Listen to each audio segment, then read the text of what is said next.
Hello, আসসালামু আলাইকুম। Shamim Osman speaking, নারায়ণগঞ্জের শামীম ওসমান। হ্যালো, কে বলতেছেন? হ্যালো, কে বলছেন?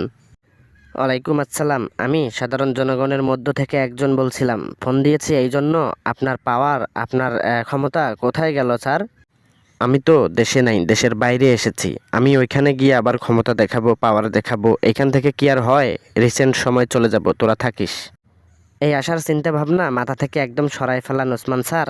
আপনি কোথায় আছেন সেইটা আমাদের বলেন। জনগণ জানতে চায় আপনি এখন কোথায় রয়ে গেছেন, বুঝছেন? আমি সৌদি আরবে হজ করতে এসেছিলাম এর আগে। হজ করতে এসে হাজি হয়ে গেছি। এমন হাজি হয়ে গেছি আর আমাকে দেশে যাইতে ইচ্ছে করতেছে না। ওরে বাবারে, ভূতের মুখে রাম রাম, এটা কোন কথা বললো? হাজি হয়ে গেছে?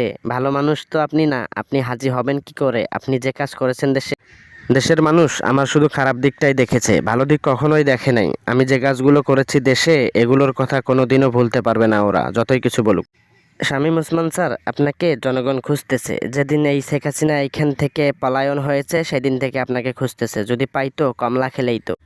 আমার কমলা লাগবে না, আমি এখানে অনেক আরামে আছি, আয়েশে আছি। আর সবসময় আল্লাহর কাছে দোয়া করতেছি বাকি জীবনটা যেন আমার দোয়া করে কাটিয়ে যায়, বুঝিস? এটা কেমন কথা? যে সময় পাওয়ার ছিল, রক্তের গরম ছিল, সেই সময় তো আপনি এই ধরনের কাজ করেন নাই, কিন্তু শেষ সময়ে এসে যদি আল্লাহ আল্লাহ বলেন মানুষ বুঝতে পারে।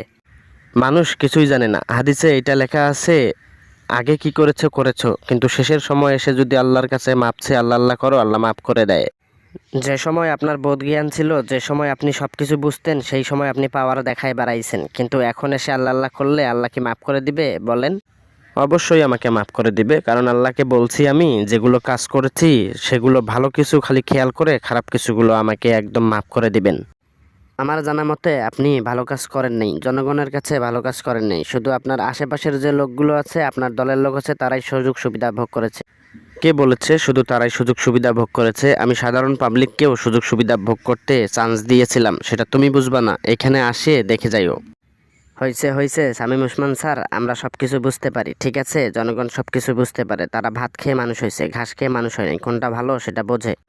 জনগণ ভালো কোনটা মন্দ কোনটা কিছুই বোঝে না। যদি জনগণ ভালোটা বুঝতো তাহলে হাসিনা আপারে এইভাবে তাড়িয়ে দিত না, আমারে ওইভাবে দেশে আসা মানা করতো না।